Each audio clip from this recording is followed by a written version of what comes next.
Hello, welcome to my Roulette Roguelike. Right now I have this wheel set up, and you can see that it is spinning in the Z direction right now. You can see it, the attacks and turns. You can see my player has died over here. I'm going to reset that. So essentially what I have going on here is I have a wheel spinning, I have a stopper, and when the stopper hits something it does an action. So in this case, what it did is it fleed, which prints just flee right now. But what you have is the players going and then the enemies going. And your balance isn't quite right now because I balanced it to have one enemy and now I have two. So kind of testing that out right now. Seems like it's obviously, since it's a roulette wheel and most of them are on empty slots that do nothing, it's going to die more than it will live. That seems pretty obvious. But yeah, so I got damage in red, I got defense in blue, and basically the idea is that right now it's in auto mode, so you have no input. There is a non-auto mode, which I will toggle right now. And after this turn, it should switch off of auto mode. So the idea is that you'll pick attack or defense, and this will do separate wheels. Right now there's only the one wheel because we've just started the first devlog, as they call it. So right now we have different wheels, and we have attack, defense. So these bullets you'll get over time, and as you get the bullets over time, it'll fill up these blank spots, which the blank spots do is they do nothing. So essentially your player just takes more damage when you hit a blank spot. When you hit a defense slot, however you shield, when you hit an attack spot, you do damage. And so it goes on like this. One of the things I'm not sure about for this game, this Roulette Revolver Roguelike, that I have not named because I hate naming things, is that I'm not sure whether to keep it in this auto mode where it just spins round and round, generally just figuring out like where most of the gameplay is in picking your bullets and your ratios of bullets and the characters, what bullets they would start with. I'm not sure whether that's going to be the main thing and it's going to just attack from there. I do think I need to edit my ratio because the attacking is taking forever to kill this guy. Maybe that's the point though. To some extent, maybe it would take forever for one guy at the very start, and then once you fill this up, it'd be like super easy to kill enemies. Get a basic thing going. So yeah, another thing I'm debating on is 2D versus 3D. I have a 2D roulette wheel right now, or a 3D roulette wheel right now. So, and this is a 3D scene, so I'm leaning towards 3D, as I'm also kind of just better at that in general in my art skill. Combat has ended. You can see that the enemies all have died. This is being spammed with debug logs, as it does. Let me maximize this so you can kind of see more of what it would look like. Yeah, so you'd have your turn wheel here, which would basically just do your turn. So yeah, that's what I have so far for prototyping and stuff like that.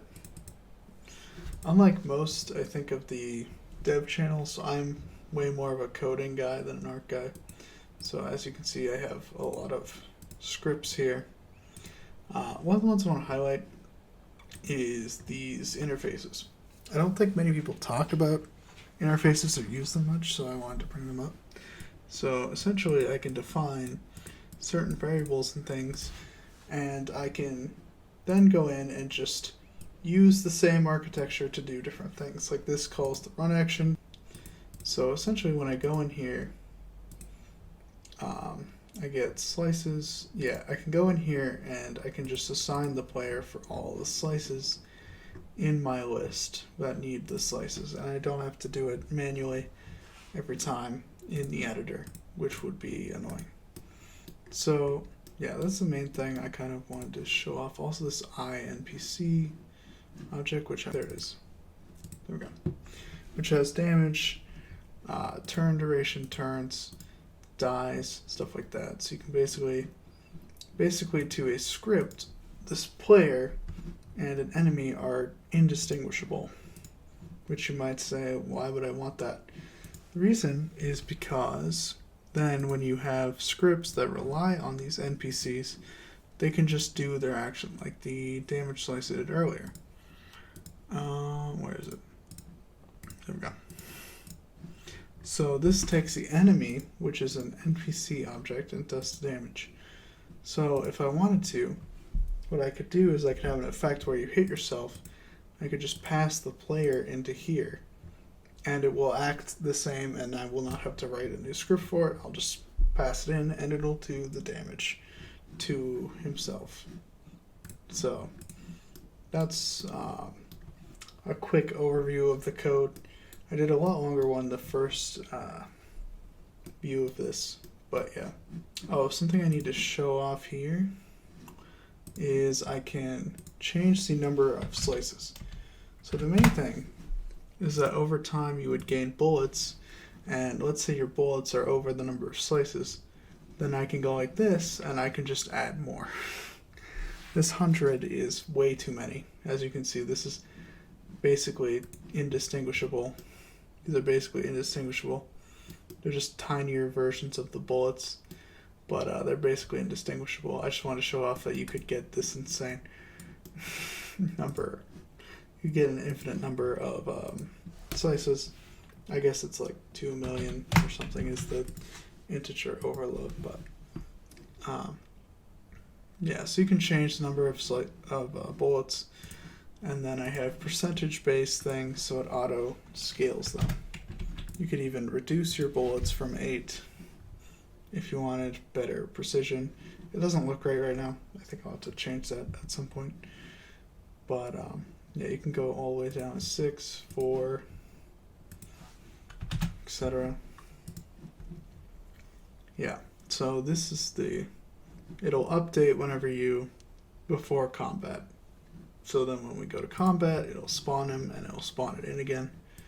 And that's the idea for that. So the main mechanic would be adding bullets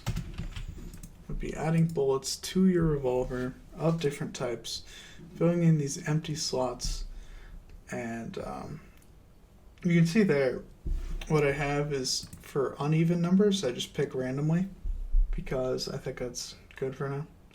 You could probably abuse that in some way. I think that's kind of fun. But yeah. So this is the main core concept, would be you would gain bullets over time in this roguelike, and then you would add them to your revolver, and your revolver would then reflect a new bullet total based off how many you have of each type of bullet, and then fill in the empty slots. Right now it's percentage based. I will probably have to change that, although I don't think that would be hard. So yes, that is the Roulette game. That is the core idea, and that is what I've got done so far. The main thing next, I think, will be a character design, or more like art stuff.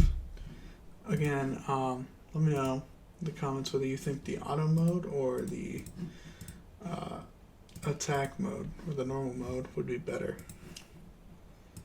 I'm not sure which would be better, personally. On one hand, I think that like having a separate wheel for each action could be cool. I do think the simplicity of just having the one wheel makes a lot of sense too. Maybe you have a thing, maybe you merge the ideas where you have like each action gives you more chance for that bullet to show up, like a small manipulation of it, like more attacks, more defenses. That's kind of a neat idea. I might work with that.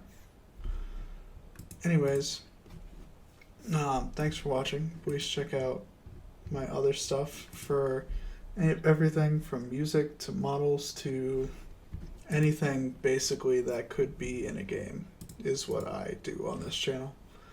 So keep a lookout for that, and thank you for watching.